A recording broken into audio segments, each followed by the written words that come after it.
Hello students, welcome everyone. আমরা মাধ্যমিক সালের প্রশ্ন সলভ করছিলাম 2024, 23, 22, 20 মাধ্যমিকের গণিত প্রশ্নের সমাধান করেছি। আজকে আমরা 2019 সালের মাধ্যমিক গণিত প্রশ্ন সলভ করব। 2025 যারা মাধ্যমিক পরীক্ষার্থী তাদের জন্য আমরা রায় ও মার্টিন প্রশ্নবিদ্যা সলভ করেছি। 21টা মডেল কোশ্চেন পেপার আছে, 21টা মডেল কোশ্চেন পেপারই সলিউশন করা আছে। ওকে, তো ক্লাস 9 থেকে ক্লাস 12 এর ম্যাথের সম্পূর্ণ সিলেবাস আমাদের সলিউশন করা আছে, চ্যানেলের প্লেলিস্টে পেয়ে যাবে। আজকের ক্লাস শুরু করছি। দেখো, 2019 এর মাধ্যমিক প্রশ্নের সমাধান একের দাগের 1 থেকে শুরু করছি। একের দাগের একেরটা কি বলেছে? একের দাগের 1 বলা আছে যে কোন অংশেরই ব্যবসায় দুই বন্ধুর প্রাপ্ত লাভ্যাংশের অনুপাত 1/2:1/3, এটা বলা আছে। 1/2:1/3 লাভ্যাংশের অনুপাত বলা আছে। তাহলে তাদের মূলধন অনুপাত। দেখো, এখানে যেহেতু সময়ের কোনো ব্যাপার উল্লেখ করা নেই, সময়ের কোনো বিষয় যেহেতু উল্লেখ করা নেই, লাভ্যাংশটা মূলধন অনুপাতেই বণ্টিত হবে। তার মানে লাভ্যাংশের অনুপাত যেটা, সেটাই মূলধন অনুপাত। ঠিক আছে, তাহলে এইটাই হচ্ছে মূলধন অনুপাত। এটাকে আমরা এই অপশনটা, যে 4টা অপশন দেওয়া আছে সেই অপশনের মধ্যে নেই, তাহলে এটাকে আমরা সরল আকারে প্রকাশ করার চেষ্টা করি। 3 আর 2 এর লসাগু 6, 6 দিয়ে যদি আমরা গুণ করি উভয় দিকে, এটা যেহেতু আনুপাতিক মান, ভগ্নাংশ, গুণ করা যেতেই পারে। তাহলে এটা কেটে গেলে 3 হয়ে যাচ্ছে, এটা কেটে গেলে 2 হয়ে যাচ্ছে। তাহলে 3:2 চলে আসছে। 3:2 সঠিক উত্তর। কোন অপশনে আছে 3:2? অপশন বি, একের দাগের একেরটা, অপশন বি 3:2, 2 এরটা। একের দাগের একের অপশন বি 3:2, 2 এরটা। পি প্লাস কিউ দেওয়া আছে √13, পি প্লাস কিউ দেওয়া আছে √13, পি মাইনাস কিউ দেওয়া আছে √5। দেখো, 4ab এর ফর্মুলা আমরা জানি, এখানে পি কিউ এর মান চেয়েছে, যে পি প্লাস কিউ সমান √13, পি মাইনাস কিউ √5 হলে পি কিউ এর মান। তাহলে পি কিউ এর মান কত হবে? আমরা 4ab এর ফর্মুলা জানি, a plus beta square minus a minus beta square. তাহলে এটা 4pq সমান কত হবে? এটা হয়ে যাচ্ছে পি প্লাস কিউ তার square minus P minus Q তার স্কোয়ার। তাহলে 4pq ইজ ইকুয়াল টু, এটা হয়ে যাচ্ছে √13 তার স্কোয়ার মাইনাস √5 এর স্কোয়ার। তাহলে 4pq হয়ে যাচ্ছে, এটা √13 এর স্কোয়ার, 13 মাইনাস 5, তাহলে 4pq হয়ে যাচ্ছে 8। তাহলে pq is equal two 8/4 is equal to 2। তাহলে p ইন্টু কিউ এর মান 2 হয়ে যাচ্ছে। দেখো, তাহলে 2 এরটা হয়ে যাচ্ছে, pq এর মান 2, অপশন এ তে আছে 2, তাহলে অপশন এ সঠিক উত্তর হবে। হ্যাঁ, 2 এর দাগের অপশন এ 2 চলে আসছে। 3 এর দাগেরটা দেখো, অপশন এ 2 চলে আসছে। 3 এর দাগের দেখো, কোন বৃত্তের ও কেন্দ্র ও এবং ব্যাস এবি। এটা একটা বৃত্তের চিত্র অঙ্কন করছি। দেখো, বৃত্তের কেন্দ্র ও ব্যাস এবি, তাহলে এইটা যদি এবি ব্যাস হয় আর এইটা ও কেন্দ্র, এইখানে মনে করো ও কেন্দ্র আছে। ঠিক আছে, এবার কি বলেছে? দেখো, বলেছে যে এবিসিডি বৃত্তস্থ চতুর্ভুজ। তাহলে সিডি নিয়ে নিই, এখানে সি বিন্দু মনে করো, এইটা এসে এখানে ডি বিন্দু মনে করো, এবিসিডি। ঠিক আছে, এবিসিডি বৃত্তের বৃত্তস্থ চতুর্ভুজ। এবিসি কোণ, বি কোণটা 65, এই সম্পূর্ণ কোণটা 65। দেখো, একটা বৃত্তস্থ চতুর্ভুজের বিপরীত কোণগুলো পরস্পর সম্পর্ক হয়। এই যদি 65 হয়, এটা অনায়াসেই বুঝতে পারছো এই কোণটা কত হবে। এই বিপরীত কোণগুলো সমষ্টি 180 সম্পূরক মানে, তাহলে এইটা 65 হলে এই ডি কোণের মান হবে 180 মাইনাস 65, মানে 115 ডিগ্রি হয়ে যাচ্ছে, 115। ঠিক আছে, এবার কি বলেছে? ডিএসি 40, ডিএসি মানে এইটা যোগ করে দিতে হবে, এই কোণটা 40 ডিগ্রি। তাহলে এটা যদি 40 ডিগ্রি বলে থাকে, তাহলে এসিডি একটা ত্রিভুজ, ত্রিভুজের 3টে কোণের সমষ্টি 180 ডিগ্রি হয়। এসিডি একটা ত্রিভুজ, ত্রিভুজের 3টে কোণের সমষ্টি 180 হয়। তাহলে এই দুটোর সমষ্টি কত? 115 প্লাস 40 হয়ে যাচ্ছে 155। তাহলে এই কোণটার মান কত হবে? এই কোণটার মান হবে 180 minus 155 is equal to 25 degree হয়ে যাচ্ছে, 25 ডিগ্রি হয়ে যাচ্ছে। আচ্ছা, এইটা দেখো, এইটা এবি ব্যাস, তাহলে এই কোণটা অর্ধবৃত্তস্থ কোণ হয়ে যাচ্ছে, সমকোণ 90 ডিগ্রি। এবি ব্যাস, তাহলে এইটা এরকম বৃত্তের উপর যে কোনো বিন্দু টাচ করেছে, অর্ধবৃত্তস্থ কোণ, অর্ধবৃত্তস্থ কোণের উপর উপপাদ্য তোমরা করেছো। তাহলে এটা অর্থবিদ্যা সমান, তাহলে সি কোণটার পুরোটার মান কত হলো? 90 + 25 মানে 115 ডিগ্রি হচ্ছে। কি চেয়েছে এখানে? এখানে চেয়েছে যে বিসিডি, তাহলে বিসিডি সম্পূর্ণ কোনটা? এইটা 90 + 25 115। কোন অপশনে আছে 115? এখানে অপশন সি তে আছে 115, তাহলে অপশন সি সঠিক উত্তর হবে। ঠিক আছে, তাহলে 3-এর দাগেটা অপশন সি 115 ডিগ্রি।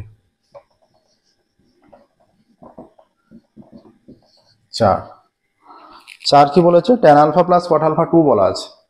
দেখো এখানটা আমরা একটু ক্যালকুলেশন করছি।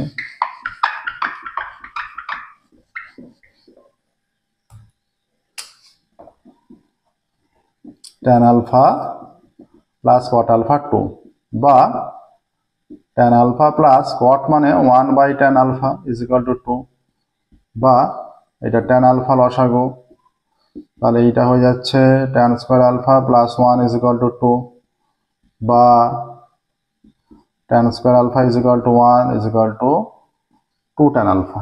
এইটা আসছে, দেখো 2 tan আলফাটা বাঁ দিকে আনছি, বা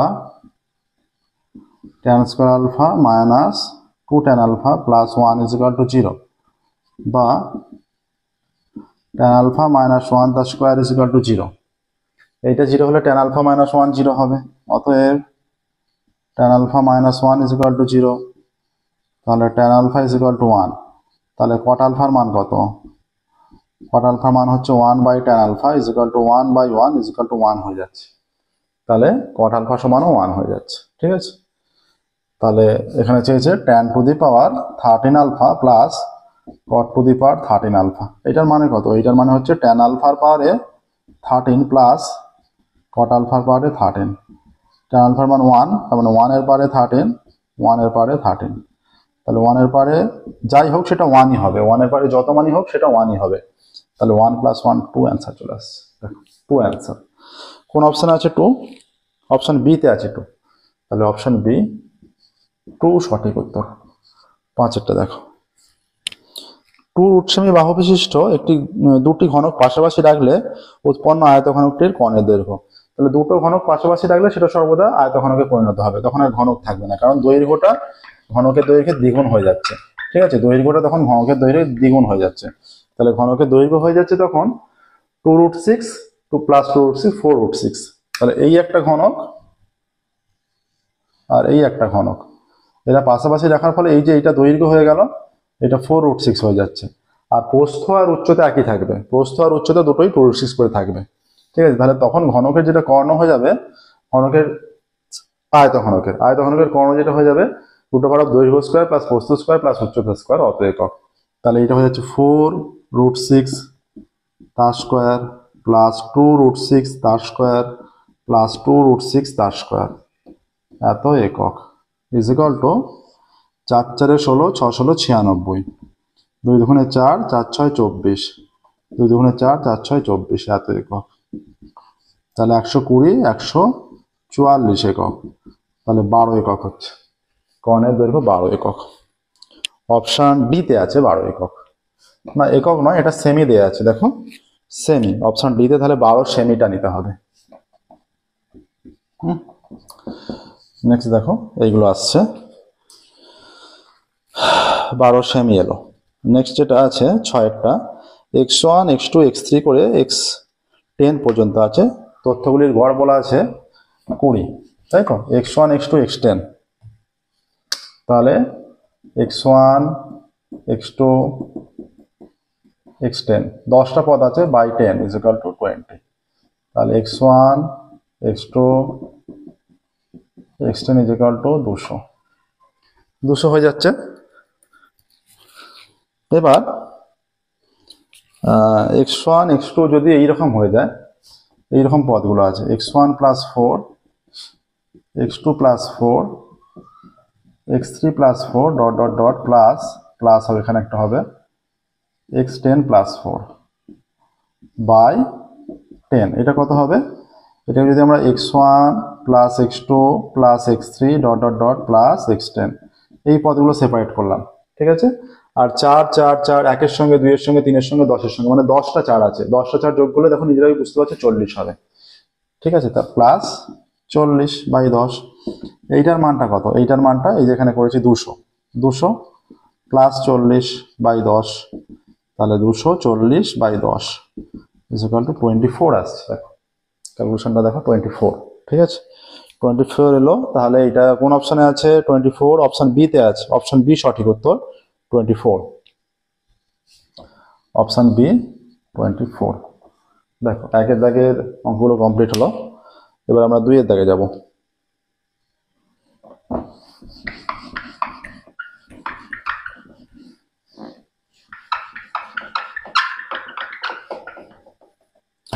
দুইয়ের দাগের 1 থেকে দেখো, 2 এর দাগের কি বলেছে? শূন্যস্থান পূরণ করা। 2 এর দাগের 1 বলা আছে, এক ব্যক্তি ব্যাংকে 100 টাকা জমা রেখে 2 বছর পর সমূল চক্রবৃদ্ধি পেলেন 121 টাকা, বার্ষিক সুদের হার ছিল -%। তাহলে 100 টাকা জমা রেখে 2 বছর পর পেয়েছে 1 প্লাস সুদের হার আমরা আর ধরে নিই, r/100, 2 বছর যেহেতু পারে 2 হবে। তাহলে এইটা সূত্র p × 1 + r/100, সুদের হার r% ধরে নিয়েছি আমরা। তাহলে এইটা ইকুয়াল টু বলেছে 121 টাকা পেয়েছে, তার মানে সমূল চক্রবৃদ্ধি 121 হয়েছে, ঠিক আছে। তাহলে বা 1 + r/100 তারপরে 2 ইকুয়াল টু 121/100 হয়ে যাচ্ছে, বা 1 + r/100 তারপরে 2 ইকুয়াল টু 11/10 তার স্কোয়ার। তাহলে 1 + r/100 ইকুয়াল টু স্কোয়ারটা তুলে দিলে এটা চলে আসছে। তাহলে r/100 ইকুয়াল টু 11/10 - 1, তাহলে r/100 ইকুয়াল টু এটা 10 লসাগু 11 - 10, তাহলে r/100 ইকুয়াল টু চলে আসছে 1/10। অতএব r ইকুয়াল টু 1/10 × 100, 0 0 কেটে গেলে r ইকুয়াল টু 10 চলে আসছে। r ইকুয়াল টু 10, তাহলে নির্ণয় সুদের হার হয়ে যাবে শূন্যস্থানে 10 হয়ে যাবে, আর ড্যাশের পরে পার্সেন্টেজটা দেওয়া আছে, তাহলে সুদের হার 10%, ঠিক আছে। এবার দেখো বার্ষিক সুদের হার 10%। দুটি দ্বিঘাত করণীর যোগফল ও গুণফল একটি মূলদ সংখ্যা হলে করণীদ্বয় ড্যাশ করণী। দুটি দ্বিঘাত করণীর খেয়াল রাখবে সর্বদা, যোগফল ও গুণফল যদি মূলদ সংখ্যা হয় করণীদ্বয় সর্বদা অনুবন্ধী করণী হবে। তাহলে কি হবে? অনুবন্ধী করণী, ঠিক আছে,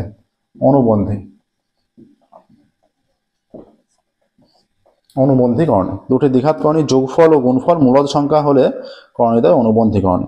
3-এরটা দেখো, দুটি ত্রিভুজের ভূমি একই সরলরেখায় অবস্থিত। তাহলে ভূমিটা একই সরলরেখার উপর অবস্থিত, মানে দুটো ত্রিভুজ এদের ভূমি এটা হলে একই সরলরেখার উপরে অবস্থিত হবে। এবং শীর্ষবিন্দুটা বলছে, শীর্ষবিন্দু কি বলছে? এবং ত্রিভুজ দুটির অপর শীর্ষবিন্দুটি, তার মানে ভূমিতে দুটো বিন্দু থাকছে, তাহলে দুটোরই একটা করে বিন্দু আছে, সেটা সাধারণ বিন্দু হলে ত্রিভুজ দুটির ক্ষেত্রফলের অনুপাত ভূমির দৈর্ঘ্যের অনুপাতে ড্যাশ হবে।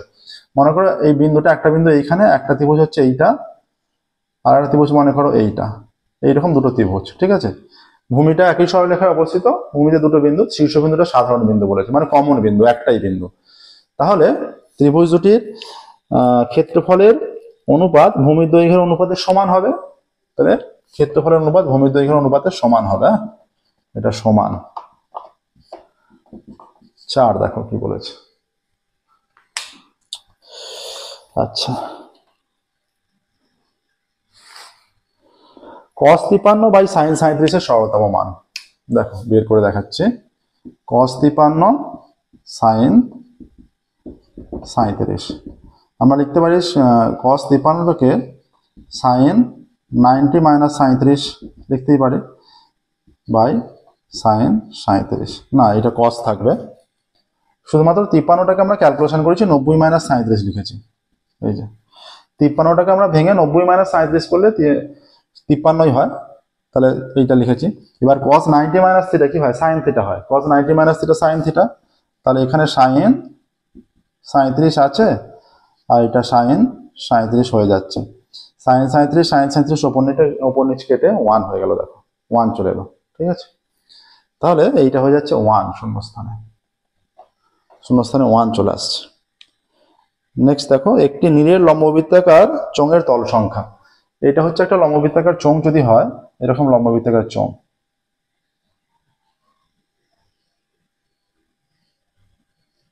এই যে এই বরাবর গোল বরাবর থাকে, এইটা এই লম্বরে, এইটা হচ্ছে বক্রতল, এই একটা সমতল, এই একটা সমতল, তাহলে দুটো উপর নিচ সমতল, আর এই ধার বরাবর এটা বক্রতল, তাহলে 3টে তল থাকছে মোট, দুটো বক্রতল একটা সমতল, ঠিক আছে।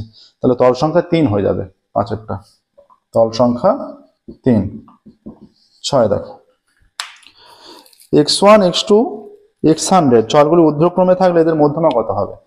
x1 x2 থেকে x100 চলগুলি ঊর্ধ্বক্রমে দেওয়া আছে পরপর, তাহলে মধ্যমা কত হবে? 100টা পদ, তার মানে জোড় সংখ্যক পদ। 100টা পদ মানে জোড় সংখ্যক পদ, তাই তো?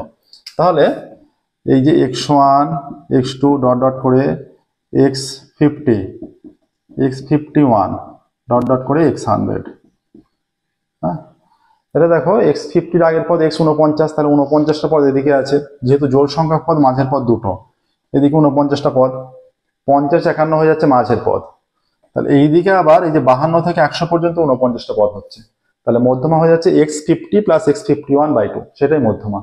তাহলে শূন্যস্থানে হবে x50 আর একটা পদ x51/2, এটাই মধ্যমা হয়ে যাচ্ছে, ঠিক আছে? x50 প্লাস x51/2 এটাই মধ্যমা। মধ্যমা নির্ণয় হলো। দেখো এবার 3-এর দাগে শুরু করবো সত্য মিথ্যা যেগুলো আছে। 3-এর দাগে সত্য মিথ্যা।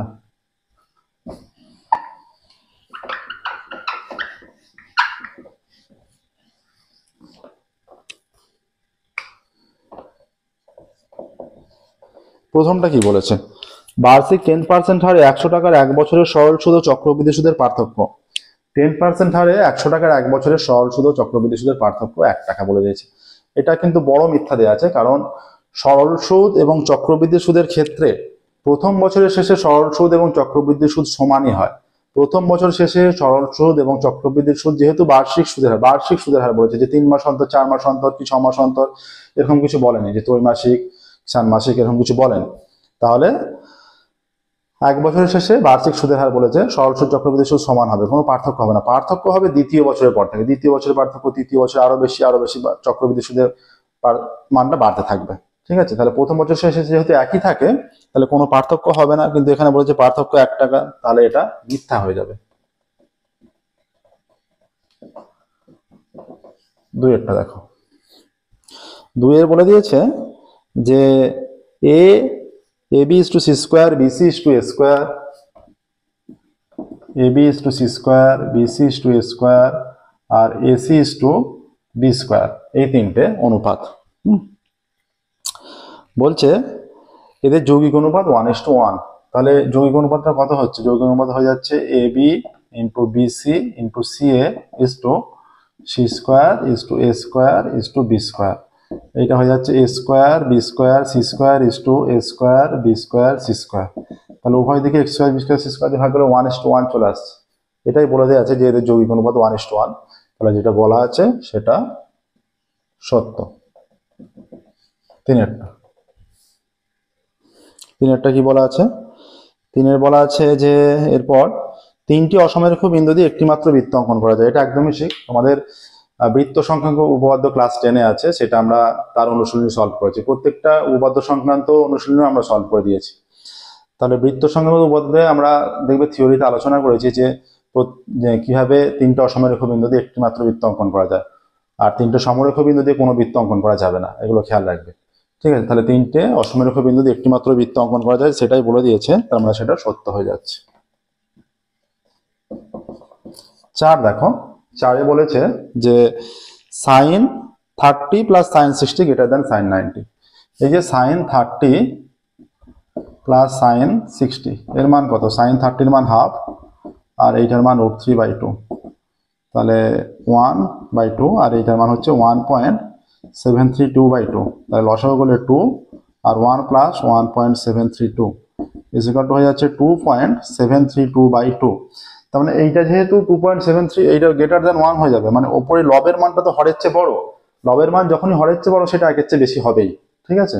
যেমন 3-এর 2 সেটা 1.5, লবের মান এটা 3-এর কাছাকাছি মান আছে, 3-এর 2 1.5, একের চেয়ে বড়।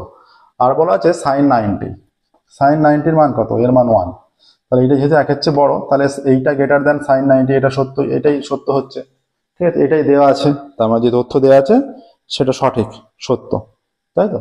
তাহলে 4-এর তথ্যটাকে আমাদের সত্যই বলতে হবে।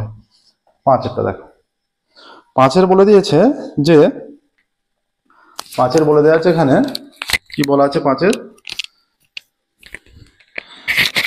5-এর বলে দেওয়া আছে যে একই ভূমি ও একই উচ্চতা বিশিষ্ট একটি লম্ববৃত্তাকার শঙ্কু ও লম্ববৃত্তাকার চোঙের আয়তন অনুপাত। তাহলে একই ভূমি মানে ভূমির ব্যাসার্ধটাই ধরবো আমরা। ভূমির ব্যাসার্ধ যদি আর হয়, আর একক, উচ্চতা এইচ একক হয়, তাহলে লম্ববৃত্তাকার শঙ্কুর আয়তন কত হবে? শঙ্কুর আয়তনের সূত্র 1/3 পাই R square H is two চোঙের আয়তন হয়ে যাচ্ছে পাই আর স্কোয়ার এইচ। তাহলে পাই আর স্কোয়ার এইচ তুলে দিলে 1/3:1 হয়ে যাচ্ছে। তাহলে 1:3 চলে আসছে। 1:3 1:3 হয়ে যাচ্ছে এখানে আয়তনের অনুপাত। 1:3 আয়তনের অনুপাত হয়ে যাচ্ছে। ঠিক আছে, তাহলে এটা 5-এরটাও সত্য হয়ে যাচ্ছে। 6-এর দেখো, 6-এর বলেছে 2, 3, 9, 10, 9, 3, 9 তথ্যের মধ্যমার মান 10। এই যে আছে 2, 3, 9, 10, 9, 3, 9 এই তথ্যটা আছে। 2, 3, 9, 10, 9, 3, 9 2, 3, 9, 10, 9, 3, 9 এই তথ্যটা আছে। হ্যাঁ, তাহলে এটাকে ঊর্ধ্বক্রমে সাজালে হয়ে যাচ্ছে 2, 3, 9, 9, 9, 10 2, 3, 4, 5, 6 7টা পদ 3 1, 2, 3, 4, 5 আচ্ছা দুটো 3 আছে 2, 3, 3 হবে 1, 2, 3, 4, 5, 6 এদিকে 3টে পদ এদিকে 3টে পদ মধ্যমা হয়ে যাচ্ছে 9। মধ্যমা 9 হয়ে যাচ্ছে, কিন্তু এখানে বলে দেওয়া আছে মধ্যমা 10। দুটো 3 আছে দেখো 2, 3, 3 9, 9, 9, 10 তাহলে মধ্যমা 9 হচ্ছে, কিন্তু এখানে বলে দেওয়া আছে মধ্যমা 10। তাহলে এই তথ্যটা মধ্যমা 9 বললে সত্য হতো, তাহলে এটাও মিথ্যা হয়ে যাচ্ছে। ঠিক আছে, দেখো তাহলে 1-এর দাগে 2-এর দাগে 3-এর দাগের কমপ্লিট হলো। এবার আমরা 4-এর দাগে শুরু করবো। প্রসেসগুলো বুঝতে পারলে নিশ্চয়ই।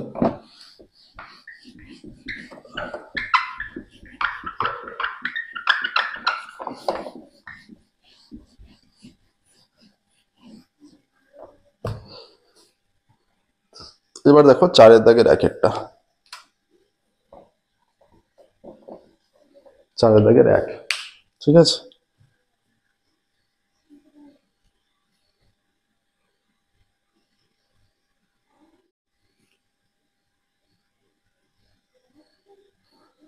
চার দাগের এক একটা বলছে বার্ষিক 5% সরল সুদের হারে কত টাকার মাসিক সুদ 1 টাকা। দেখো বার্ষিক সরল সুদের হার, বার্ষিক সরল সুদের হার ইজ ইকুয়াল টু 5%। বার্ষিক সরল সুদের হার 5% বলে দেওয়া আছে। ঠিক আছে, আচ্ছা কি চেয়েছে এখানে? কত টাকা? ধরি আসল, ধরি আসল ইজ ইকুয়াল টু পি টাকা। আচ্ছা 1 মাসের সুদ, 1 মাসের সুদ সমান 1 টাকা। তাহলে 1 বছরের সুদ বা 12 মাসের সুদ কত? তাহলে 12 টাকা হবে। অতএব 1 বছরের সুদ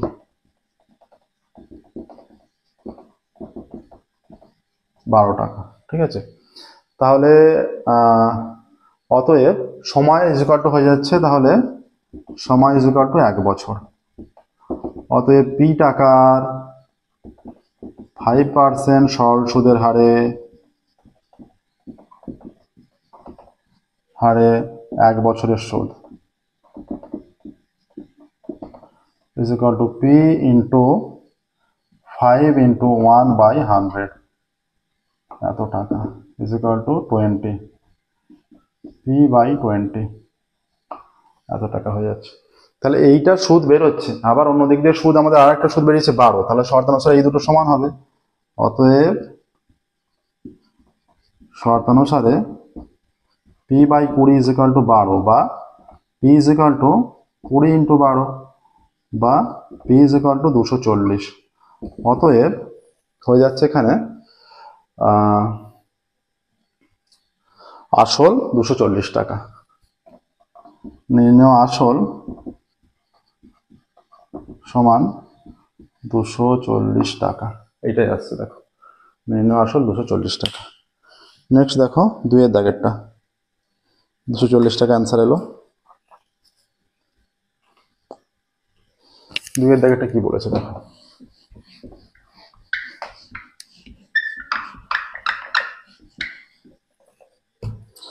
দুইয়ের দাগের বলা আছে একটি অংশীদারি ব্যবসায় 3 জনের মূলধন অনুপাত 3:5:8।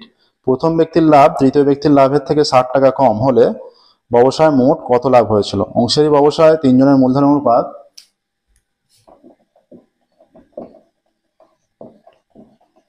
অংশীদারি ব্যবসায় তিনজনের মূলধনের অনুপাত = 3:5:8। অংশীদারি ব্যবসায় তিনজনের মূলধন অনুপাত 3:5:8। ধরি মোট লাভ P টাকা, মোট লাভই চাইছে। হ্যাঁ, ধরি মোট লাভ = P টাকা। অতএব প্রথম ব্যক্তির লভ্যাংশ, প্রথম ব্যক্তির লভ্যাংশ কত হবে? 3 বাই, প্রথমে 3 আছে, 5 আর 3 8 আর 8 16, যোগফলটা 16 হয়ে যাচ্ছে, তিনটে আনুপাতিক মানে যোগফলটা 16 ইন্টু পি, এত টাকা হয়, = 3p বাই 16, এত টাকা হচ্ছে প্রথম ব্যক্তির লাভ। দ্বিতীয় ব্যক্তির প্রয়োজন নেই, তৃতীয় ব্যক্তির লাভ বের করি। তৃতীয় ব্যক্তির লভ্যাংশ, তৃতীয় আছে 8 বাই 16 ইন্টু পি, এত টাকা, কারণ শেষে 8 আছে তাই 8p বাই 16 টাকা আসছে। তাহলে বলেছে প্রথম ব্যক্তির লাভ তৃতীয় ব্যক্তির লাভ থেকে 60 টাকা কম হলে শর্তানুসারে, অতএব শর্তানুসারে 8p by 16 minus 3p by 16 = 60, বা 16 লসাগু 8p মাইনাস 3p 60, বা 5p বাই 16 = 60, বা p = 60 ইন্টু 16 বাই 5, 5 12 60, বা p = 16 ইন্টু 12 গুণ করলে কত হয়? 16 10 160, 16 দুগুণে 32, এসে যাচ্ছে 192। অতএব মোট লাভ 192 টাকা। অতএব হয়ে যাচ্ছে মোট লাভ = 192 টাকা। মোট লাভ 192 টাকা। ঠিক আছে, নেক্সট দেখো 3-এরটা। এটা 2-এরটা হলো, দাগ নাম্বারটা চেঞ্জ করা হয়নি, এটা 2-এরটা হলো, 2-এরটা হলো এটা। বুঝতে পারলে নিশ্চয়ই? যে কোনো অঙ্ক বুঝতে অসুবিধা থাকলে অবশ্যই আমাদের কমেন্টে জানাবে। ক্লাস 9 থেকে ক্লাস 12-এর সম্পূর্ণ সলিউশন আমাদের প্লেলিস্টে আছে। ঠিক আছে, প্রত্যেকদিন আমাদের নতুন ক্লাস পাবলিশ করা হয়, আমাদের চ্যানেলটা অবশ্যই সাবস্ক্রাইব করবে এবং নোটিফিকেশন অন করবে। নেক্সট দেখো 3-এর দাগের মোট লাভ এখানে বের হলো 192 টাকা।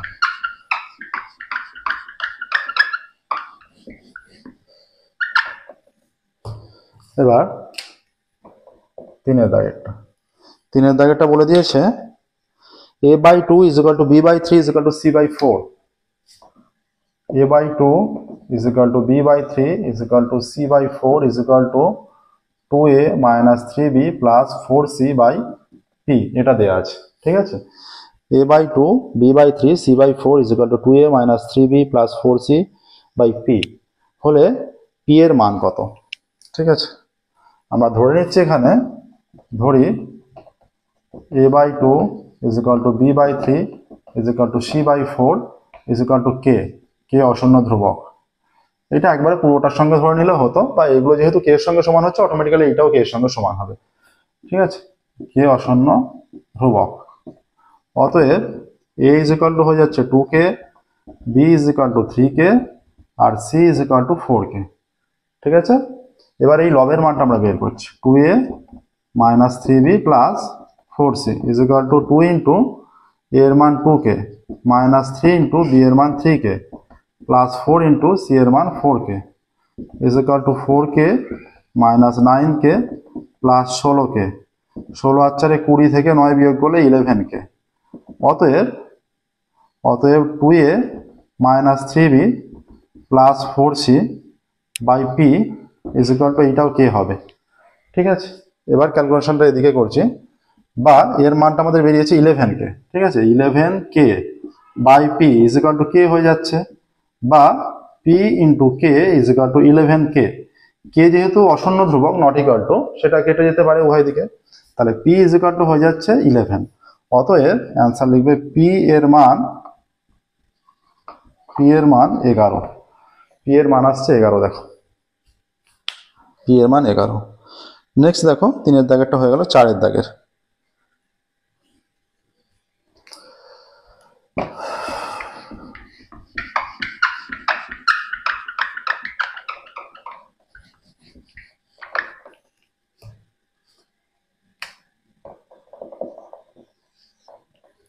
চারের দাগের কি বলেছে? চারের দাগের বলে দেওয়া আছে X proportional Y square, X proportional Y square ভেদের অঙ্ক। অতএব এক্স ইজ ইকুয়াল টু অবশ্যই লিখবে কে ওয়াই স্কোয়ার, কে হয়ে যাবে অশূন্য ভেদ ধ্রুবক, কে অশূন্য ভেদ ধ্রুবক। তাহলে আবার বলা আছে Y is equal to 2a যখন X is equal to A, Y is equal to 2a যখন X is equal to A.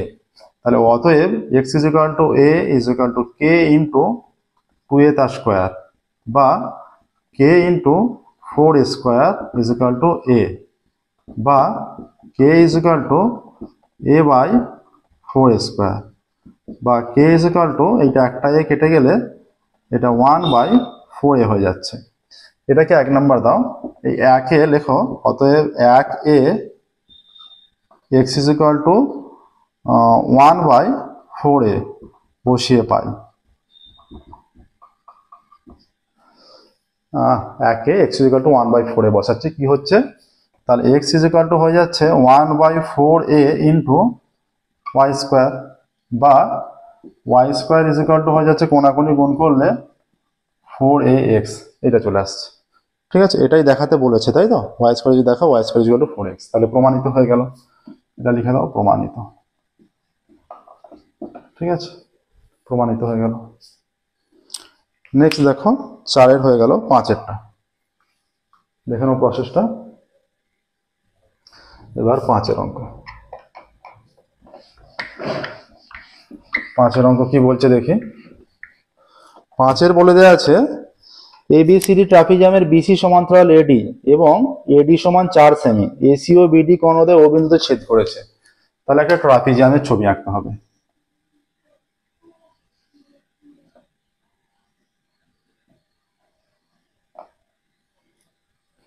ABCD সমান্তরালের এডি সমান 4 সেমি বলেছে। আমরা যদি এইভাবে নিই, এটা এ বি সি ডি, তাহলে এই দুটো সমান্তরাল সমান্তরাল হয়ে যাচ্ছে। আর এরা এসি ও বিডি, বিডি এইখানে ও বিন্দুতে ছেদ করছে।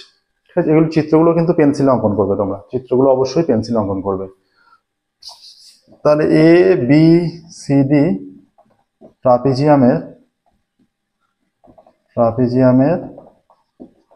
এডি সমান্তরাল বিসি, এটা বলা আছে। এবিসিডি ট্রাপিজিয়ামের এডি বিসি সমান্তরাল এডি বলা আছে, বিসি সমান্তরাল এডি আর এসি সমান্তরাল এডি সমান্তরাল বিসি একই। ঠিক আছে, এডি সমান 4 সেমি, এডি ইজ ইকুয়াল টু 4 সেমি। এডি ও বিসি ও বিন্দুতে ছেদ করেছে, ও বিন্দুতে ছেদ করেছে। ঠিক আছে, এডি ও বিসি ও বিন্দুতে ছেদ করেছে। তাহলে হয়ে যাচ্ছে ও বিন্দুতে ছেদ করলে আরো দেয়া আছে আবার এও বাই ওসি, আবার AO by OC is equal to DO by OB is equal to half, এটা দেয়া আছে। AO by OC is equal to DO by OD is equal to half. তাহলে একইভাবে আমরা পাবো, একইভাবে আমরা কি পাবো? পাবো AD by BC is equal to half পাবো। অতএব এডির মান কত? 4 সেমি by BC is equal to half. অতএব বিসি ইজ ইকুয়াল টু 4 দুগুণে 8 সেমি। ঠিক আছে, অতএব বিসি বাহুর দৈর্ঘ্য হয়ে যাচ্ছে 8 সেমি। বিসি বাহুর দৈর্ঘ্য 8 সেমি হয়ে গেল। দেখো বিসি বাহুর দৈর্ঘ্য 8 সেমি। 5-এরটা হলো, দেখো এইভাবেই করবে। এটা এ ও ডি ও বিওসি এর মধ্যে সম্পর্কটাও দেখিয়েও করতে পারো। ঠিক আছে, বা এইভাবে করে দিলেও হবে, কোনো অসুবিধা নেই। ঠিক আছে, নেক্সট দেখো এটা হলো, এবার 5-এরটা হলো 6-এরটা যাচ্ছি আমরা।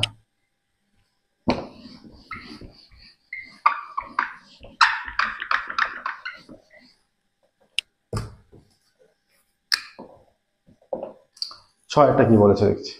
6-এরটা বলেছে একটি বৃত্তে দুটি জ্যা এবি ও এসি পরস্পর লম্ব, এবি 4 সেমি এসি 3 সেমি। এটা বৃত্ত অঙ্কন করি। এই প্রত্যেকটা চিত্র কিন্তু পেন্সিলের সাহায্যে অঙ্কন করবে। এবি ও এসি, এটা 4 এটা 3। আচ্ছা এইটা এ হবে, এটা বি হবে, এটা সি হবে, ঠিক আছে। বৃত্তে এবি ও এসি, বৃত্তে এবি ও এসি দুটি জ্যা পরস্পর লম্ব। বৃত্তে এবি ও এসি জ্যা দুটি পরস্পর লম্ব, তাহলে এরা লম্ব হলে নিশ্চয়ই এ বিন্দুতে লম্ব হতে হবে, এটাই একটা কন্ডিশন। তাহলে এটা 90 ডিগ্রি, এই বিন্দুতে লম্ব, এটা 90 ডিগ্রি হয়ে যাচ্ছে, ঠিক আছে। আচ্ছা, তার মানে বিসিটা অতিভুজ, অতএব বিসি অতিভুজ। অতএব অতএব ত্রিভুজ, সমকোণী ত্রিভুজ, সমকোণী ত্রিভুজ, ত্রিভুজ এ বি সি থেকে পাই, এ বি সি থেকে পাই BC square is equal to A B square plus AC square. তাহলে BC square is equal to A B কত 4 স্কোয়ার প্লাস 3 স্কোয়ার, তাহলে BC square is equal to 16 plus 9, তাহলে BC square is equal to 16 আর 9 25, BC is equal to plus minus 5, অতএব BC is equal to 5, ঠিক আছে। আচ্ছা, এখানে যেহেতু এখানে এখানে যেহেতু কোণ এ সমান 90 ডিগ্রি এবং বিসি অতিভুজ, অতএব কোণ বিএসি অর্ধবৃত্তস্থ কোণ, অর্ধবৃত্তস্থ কোণ। এটা তুমি নিজে কতটা কি জানো সেটা নয়, মানে সেটা তো কেউ দেখতে যাচ্ছে না তুমি নিজে কতটা কি জানো। তুমি খাতায় যেটা লিখবে, মাধ্যমিক খাতায় যেটা লিখবে, সে পরীক্ষক যখন খাতা দেখবে সেই খাতা দেখাটাকুই দেখবে, কারণ তুমি যতটা জানো সেটাই ততটাই বুঝিয়ে খাতায় লিখতে হবে। তুমি হয়তো যতটা লিখেছো তার চেয়ে বেশি কিছু জানো, পুরোটা প্রকাশ করলে না, তাহলে কিন্তু হবে না। তাহলে পরীক্ষক কিন্তু বুঝবে না যে তুমি অতটা জানো, এত পুরোটা লেখনি। তুমি যতটা লিখবে খাতায় ততটাই সে ধরে নেবে যে তুমি ততটুকুই জানো। তাই তুমি যতটা জানো ততটাই ভালোভাবে খাতায় বুঝিয়ে লিখতে হবে, ঠিক আছে।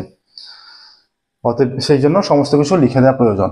বিএসি অর্ধবৃত্তস্থ কোণ, অতএব বিসি বাহু বৃত্তের ব্যাস, বৃত্তের ব্যাস, অতএব বৃত্তের ব্যাস ইজ ইকুয়াল টু 5 সেমি। অতএব বৃত্তের ব্যাসার্ধ is equal two 5/2 semi is equal two 2.5 semi. ব্যাসার্ধ আসছে 2.5 সেমি, ঠিক আছে।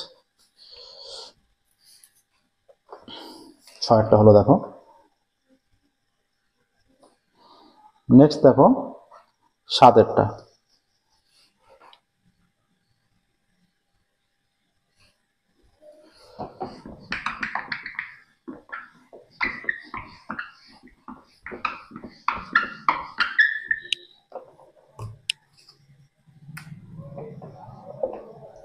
কি বলেছে এটা? ত্রিভুজ এবিসি এর এবিসি কোণ 90 ডিগ্রি, বিডি লম্ব এসি।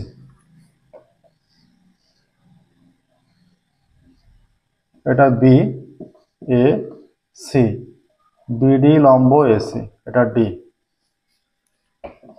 ত্রিভুজ এ বি সি এর কোণ A B C is equal to 90 degree. হ্যাঁ, তাহলে বি কোণটা 90 ডিগ্রি, বি কোণটা এই কোণটা 90 ডিগ্রি, এটা 90 ডিগ্রি কোণ, বি কোণটা 90 ডিগ্রি। আচ্ছা, বিডি লম্ব এসি, এ বি 5 সেমি, বিসি 12 সেমি। বিডি লম্ব এসি, এ বি সমান 5 সেমি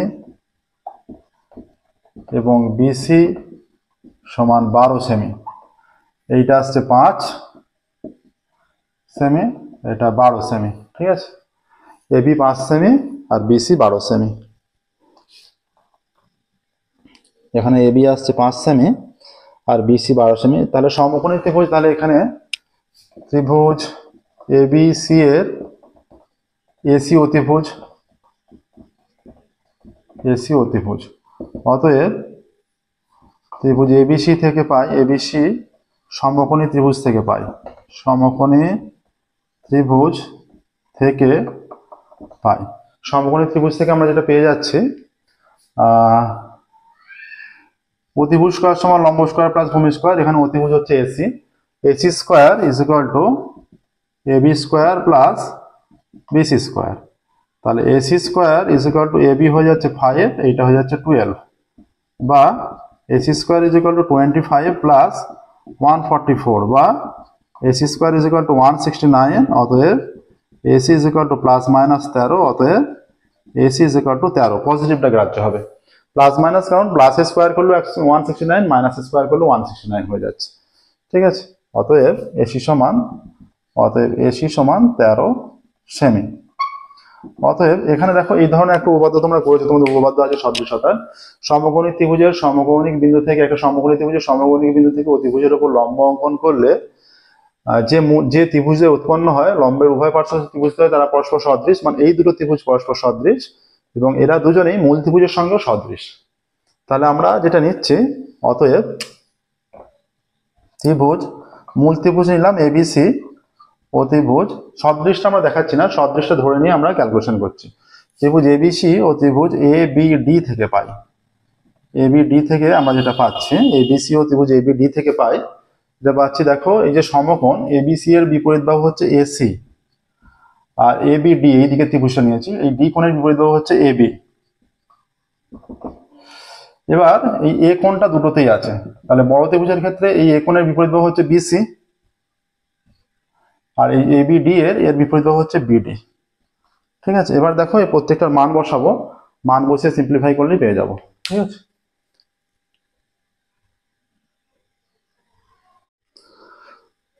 এবার এখানে একটু মুছছি, দেখো প্রত্যেকটা মান শুধু আমরা পুট করব। এসির মান কত? এসির মান 13 বেরিয়েছে, অতএব এবির মান কত? এবির মান 5 ইজ ইকুয়াল টু বিসির মান কত? 12, বিডির মান অজানা, অতএব 13 into BD is equal to 5 12 60, বা বিডি ইজ ইকুয়াল টু 60/13, বা BD is equal to 4 13 52 point, এটা 80 হয়ে যাচ্ছে, 4 13 52, 6 13 78 20, তাহলে 20 হয়ে যাচ্ছে 13 একে 13, 13 একে 13 হয়ে গেলে 4 13 52 80, 6 13 78 2 0, 13 একে 13 70, 5 13 65, 5 চলে আসছে। অতএব বিডি সমান 4.62, এখানে প্রায়। ঠিক আছে, অতএব দেখো প্রসেসটা দেখে নাও, এখানে উল্লেখ করবে কি চেয়েছে, বিডি এর দৈর্ঘ্য কত। অতএব বিডির দৈর্ঘ্য কি একক আছে, এখানে সেমি একক আছে, অতএব বিডির দৈর্ঘ্য এত সেমি প্রায়। এখানে অ্যান্সারটা লিখবে, অতএব বিডি বাহুর দৈর্ঘ্য 4.62 সেমি প্রায়, বিডি বাহুর দৈর্ঘ্য 4.62 সেমি প্রায়। ঠিক আছে, এটা আসছে দেখো। নেক্সট দেখো, এটা 7 হলো, 8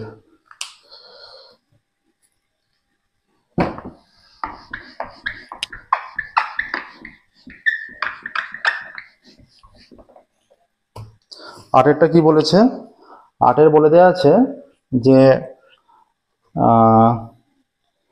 থিটা, যেটা 0 degree less than equal to theta less than equal 90 degree, এর কোন মান বা মানগুলির জন্য 2 sin theta cos theta equal to cos theta. তাহলে বলে দেওয়া আছে প্রদত্ত 2 sin theta cos theta is equal two cos theta, এটা বলে দেওয়া আছে। আর দেওয়া আছে 0 degree less than equal to theta less than equal to 90 degree, মানে থিটার মানটা 0 হতে পারে, 90 হতে পারে, বা তার মাঝেও হতে পারে। হ্যাঁ, 0 90 এর মাঝে হবে এবং 0 90ও হতে পারে ইকুয়াল টু থাকলে। আর যদি ইকুয়াল টুটা না থাকে তাহলে 0 90 হবে না, শুধুমাত্র তাদের মাঝে হতে পারে, মানে 90 এর আগে, 90 হবে না তার আগে পর্যন্ত, এবং 0 হবে না তার আগে পর্যন্ত। তাহলে এখান থেকে আমাদের থিটার মান নির্ণয় করতে হবে। পুরো মানটা আমরা একদিকে আনছি, 2 sin theta cos theta minus cos theta is equal two 0, বা cos থিটা কমন নিলে 2 sin theta minus 1 is equal two 0।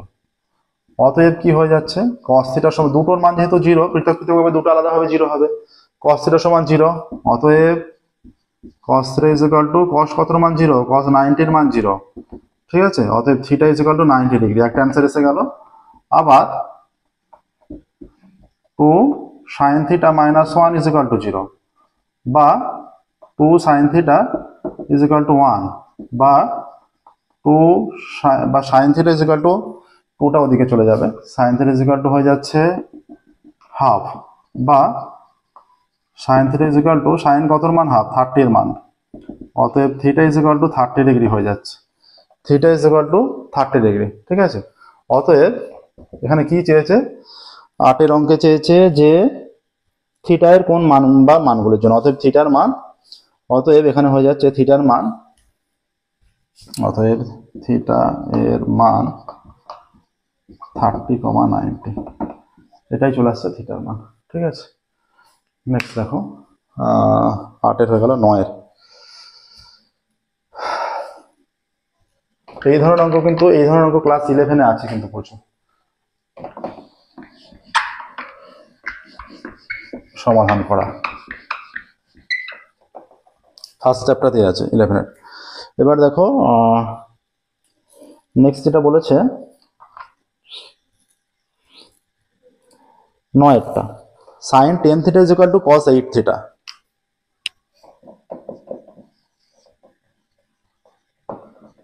sin 10 theta is equal two cos 8 theta, sin 10 theta is equal two cos 8 theta বলা আছে। তাহলে এখান থেকে কি বলা আছে, আরো বলা আছে যে 10 থিটা ধনাত্মক সূক্ষ্মকোণ। দেখো 10 থিটা ধনাত্মক সূক্ষ্মকোণ হলে 9 থিটা 8 থিটা এগুলো ধনাত্মক সূক্ষ্মকোণ হবে, সূক্ষ্মকোণ মানে 90 ডিগ্রি ছোট, তাহলে 10 থিটা যদি 90 ডিগ্রি ছোট হয় তাহলে 8 থিটা 9 থিটা এগুলো তো আরো ছোট, সেগুলো সূক্ষ্মকোণ হবেই, 90 ডিগ্রি ছোট হবেই।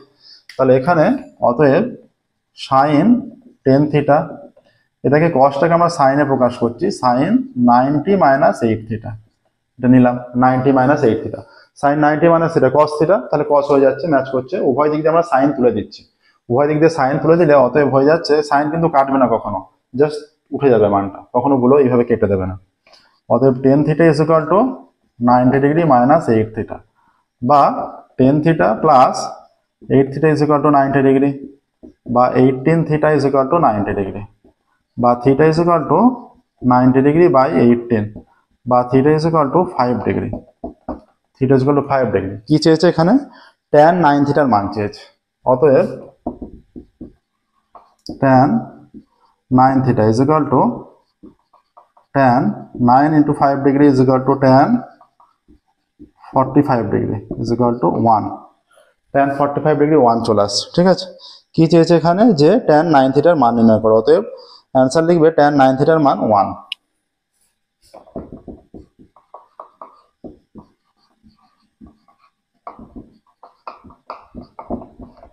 tan 9 থিটার মান 1।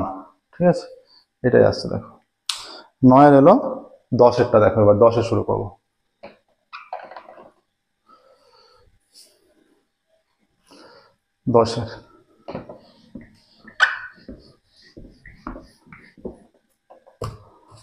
10-এর অঙ্ক কি বলছে, 10-এ বলেছে একটি আয়তঘনাকৃতি ঘরের দৈর্ঘ্য প্রস্থ উচ্চতা এ বি সি, এ একক, বি একক, সি একক বলা আছে, A plus B plus C 25, A B plus BC plus C A 240.5 হলে ঘরের মধ্যে যে বৃহত্তম দণ্ড রাখা যাবে তার দৈর্ঘ্য। একটা আয়তঘনাকৃতি ঘরের মধ্যে যে বৃহত্তম দণ্ড রাখা যাবে, নিজেরাই চিন্তা ভাবনা করবে, যে যদি কোনো ঘরে থাকো, বসে থাকো, সেই ঘরটা ভেবে দেখো, সে কর্ণ বরাবর যে দণ্ডটা রাখা যাবে সেটাই হচ্ছে সবচেয়ে বৃহত্তম দৈর্ঘ্য, কর্ণ বরাবর যে দণ্ড রাখা যাবে সেটাই হচ্ছে সবচেয়ে বৃহত্তম দৈর্ঘ্য, মানে কর্ণের দৈর্ঘ্য। তাহলে যদি আমরা কর্ণের দৈর্ঘ্যটা নির্ণয় করতে পারি, যে সবচেয়ে বৃহত্তম যে দৈর্ঘ্যের দণ্ড রাখা যাবে সেটা বেরোবে। ঠিক আছে, আর আয়তঘনাকৃতির কর্ণের দৈর্ঘ্য সূত্র কি, রুট ওভার অফ দৈর্ঘ্য স্কয়ার প্লাস প্রস্থ স্কয়ার প্লাস উচ্চতা স্কয়ার, এটা হচ্ছে আয়তঘনাকৃতির কর্ণের দৈর্ঘ্য সূত্র, রুট ওভার অফ দৈর্ঘ্য স্কয়ার প্লাস প্রস্থ স্কয়ার প্লাস উচ্চতা স্কয়ার। ঠিক আছে, আয়তঘনাকৃতির কর্ণের দৈর্ঘ্য সূত্র এটা। আচ্ছা, তাহলে এখানে বলে দেওয়া আছে আয়তঘনাকৃতি এর দৈর্ঘ্য, অতএব আয়তঘনাকৃতি কিসের, ঘরের, আয়ত ঘনাকৃতি ঘরের দৈর্ঘ্য সমান এ একক, প্রস্থ সমান বি একক এবং উচ্চতা ইজ ইকুয়াল টু সি একক। ঠিক আছে, এটা দেয়া আছে, প্রদত্ত A B plus BC plus C A, প্রদত্ত A B plus BC plus C A is equal to 240.5, এটা দেওয়া আছে। এবং আরো দেয়া আছে, এবং a plus B plus C is equal to কত আছে, a plus B plus C is equal to 25, বা a plus B plus C তার square is equal to 25 square. এখানে লিখবে উভয় পক্ষে বর্গ করে পাই, উভয় পক্ষে বর্গ করে পাই। ঠিক আছে, তাহলে এটা হয়ে যাচ্ছে অতএব A square plus B square plus C square plus 2ab plus 2bc plus 2ca is equal to 625 আসছে। 25 স্কোয়ার 625 হয়। বা এটা A square plus B square plus C square রেখে দাও, 2 কমন নিলে এটা হয়ে যাচ্ছে A B plus BC plus CA is equal to 625। বা A square plus B square plus C square plus 2 into A B plus BC plus CA is equal to 240, এটা গুণ চিহ্ন 0.5 ইজ ইকুয়াল টু 625। বা A square plus B square plus C square এটা হয়ে যাচ্ছে, এটা plus plus 240 481 হয়ে যাবে ইজ ইকুয়াল টু 625। ঠিক আছে, বা A square plus B square plus C square is equal to 625 minus 481। বা এটা হয়ে যাচ্ছে A square plus B square plus C square is equal to, বিয়োগ করলে 4 8 এবার 4 এবার হয়ে গেছে 144। এবার আমরা উভয় দিকে বর্গমূল করছি, কি হয়ে যাবে, A square plus B square plus C square is equal to root over of 144। ঠিক আছে, অতএব root over of A square plus B square plus C square, এটাই কিন্তু আয়তঘনকের কর্ণ নির্ণয়ের formula, root over of A square plus B square plus C square. প্রচেষ্টা দেখো, এটাই হচ্ছে আয়তঘনকের কর্ণ নির্ণয়ের ফর্মুলা। এইটা ইজ ইকুয়াল টু হয়ে যাচ্ছে 12। ঠিক আছে, 12 চলে আসছে, এটা প্লাস মাইনাস 12, প্লাস মাইনাস থেকে পজিটিভটাই গ্রাহ্য হবে। অতএব root over of A square plus B square plus C square is equal to পজিটিভটা। তাহলে এইটা আসছে, এত একক করে বলা আছে। তাহলে কর্ণর বের করার সূত্র এসে গেল এখান থেকে, সেটা 12 এলো। অতএব ঘরের মধ্যে সবচেয়ে বড় আয়ত ঘনাকৃতি ঘরের মধ্যে সবচেয়ে আয়ত ঘনাকৃতি ঘরের মধ্যে বৃহত্তম যে দণ্ড রাখা যাবে তার দৈর্ঘ্য 12 একক। অতএব আয়ত ঘনাকৃতি ঘরের মধ্যে বৃহত্তম যে দণ্ড রাখা যাবে তার দৈর্ঘ্য 12 একক। আয়তঘনাকৃতি ঘরের মধ্যে বৃহত্তম যে দণ্ড রাখা যাবে তার দৈর্ঘ্য 12 একক হচ্ছে। দেখো নেক্সট 11টা অঙ্কটা অন্যতম ভালো অঙ্ক। দেখো প্রসেসটা মনে রাখবে, এই সমস্ত অঙ্কগুলো কিন্তু প্র্যাকটিস করতে হবে বারবার।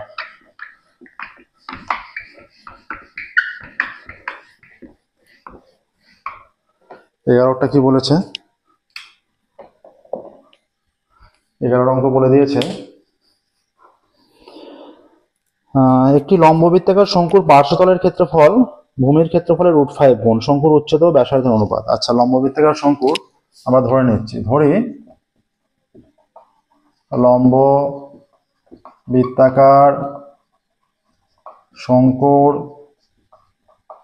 ব্যাসার্ধ ইজ ইকুয়াল টু r একক, লম্ব বৃত্তাকার শঙ্কুর উচ্চতা ইজ ইকুয়াল টু h একক, এবং লম্ব বৃত্তাকার শঙ্কুর তির্যক উচ্চতা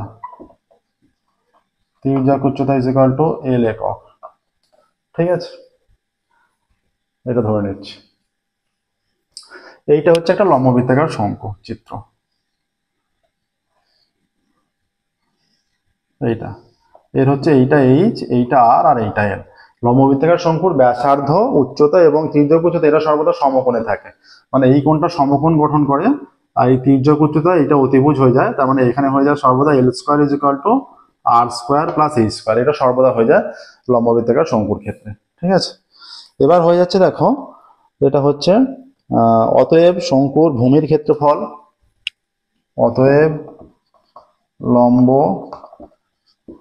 বৃত্তাকার শঙ্কুর ভূমির ক্ষেত্রফল is equal to pi R square বর্গ একক এবং লম্ব বৃত্তাকার শঙ্কুর পার্শ্বতলের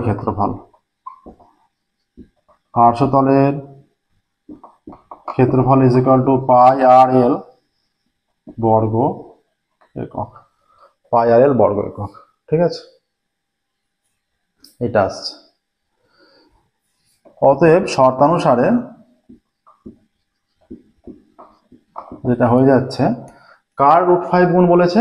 লম্ব বৃত্তাকার শঙ্কুর ক্ষেত্রে পার্শ্বতলের ক্ষেত্রফল ভূমির ক্ষেত্রফলের √5 গুণ। তাহলে pi R L is equal to √5 into pi R square.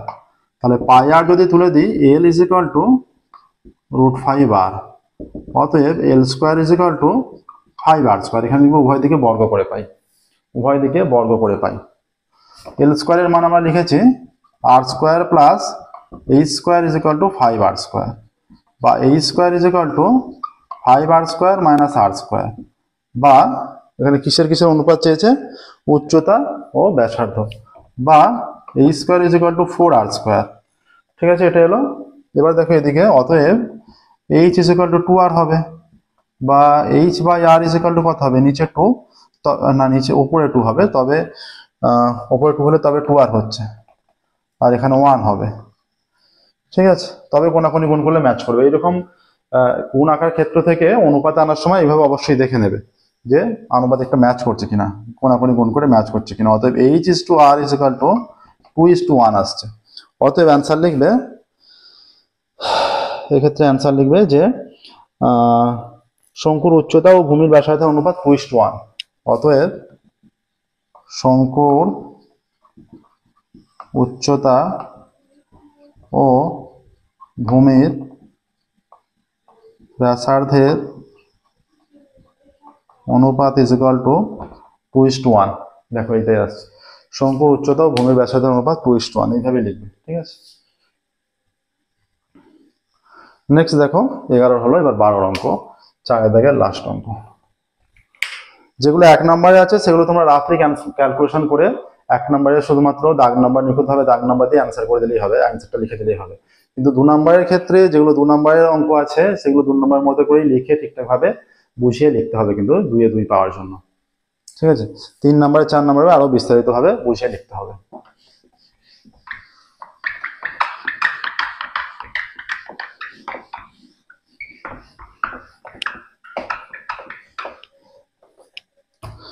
এবার 12টা, প্রথম 2n+1 সংখ্যক ক্রমিক স্বাভাবিক সংখ্যার 2n+1 সংখ্যক ক্রমিক স্বাভাবিক, ক্রমিক মানে পরপর ভাবে সাজানো আছে, তার মানে 2n+1 সংখ্যাটাকে পরপর ভাবে সাজানো আছে।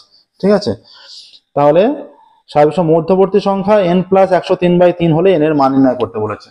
তাহলে এখানে আমি প্রথমে লিখছি, দেখো এই যে 2n+1 সংখ্যাটা 1 2 3 ডট ডট করে এখানে n-1, তারপরের পদটা n হবে, তারপরের পদটা n+1, এইভাবে যেতে যেতে তারপরের পদটা এটা হয়ে যাবে n+n, এখানে n+n, তারপর n+n মানে 2n, তারপরটা আমরা 2n লিখছি, এটা হয়ে যাচ্ছে 2n+1। এইভাবে পদগুলো হচ্ছে, এগুলো ক্রমিক ভাবে সাজানো আছে। ঠিক আছে, তার ক্রমিক ভাবে সাজানো আছে, ছোট থেকে বড় কি বড় থেকে বড় বলেনি, আমরা ছোট থেকে বড় কি বড় থেকে ছোট বলেনি, এখানে আমরা ধরে নিচ্ছি ছোট থেকে বড় সাজানো আছে। ছোট থেকে বড় হলে দেখো এইখানে এইদিকে এই n-টা পদ আছে, এইটা n-টা পদ।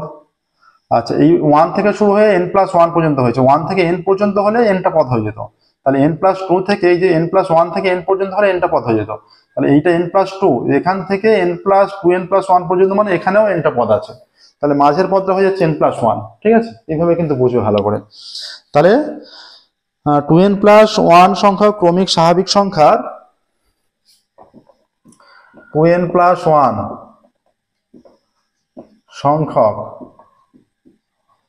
ক্রমিক স্বাভাবিক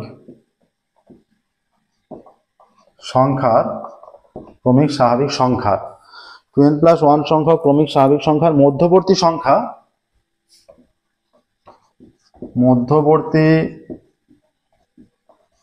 সংখ্যা n প্লাস 103/3, তাই তো?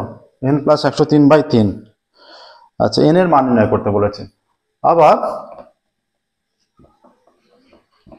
2n প্লাস 1 সংখ্যা ক্রমিকভাবে থাকলে মধ্যপদ বা মধ্যবর্তী পদ বা মধ্যমা, যেটা মধ্যপদ is equal to n plus 1। n plus 1 হচ্ছে, ঠিক আছে? অতএব শর্তানুসারে যেটা হয়ে যাচ্ছে, অতএব শর্তানুসারে এই যে দুটো সমান হবে n plus 103/3 is equal to n plus 1, বা এটা কোনাকুনি গুণ করলে এটা 3n plus 3 is equal to n plus 103, বা 3n minus n is equal two 103 minus 3, বা 2n ইজ ইকুয়াল টু 100, বা n ইজ ইকুয়াল টু 100/2, বা n is equal two 50। n is equal two 50 আসছে। তাহলে কি বলেছে? n এর মান নির্ণয় করো। তাহলে n এর মান নির্ণয় করতে বলেছে, অতএব n এর মান চলে আসছে, অতএব n এর মান হয়ে যাচ্ছে 50। দেখো, এর সাথেই সলিউশন হয়ে যাচ্ছে, n এর মান 50, n এর মান 50 চলে আসছে। এর সাথে সাথেই দেখো প্রসেসটা দেখে নাও ভালো করে।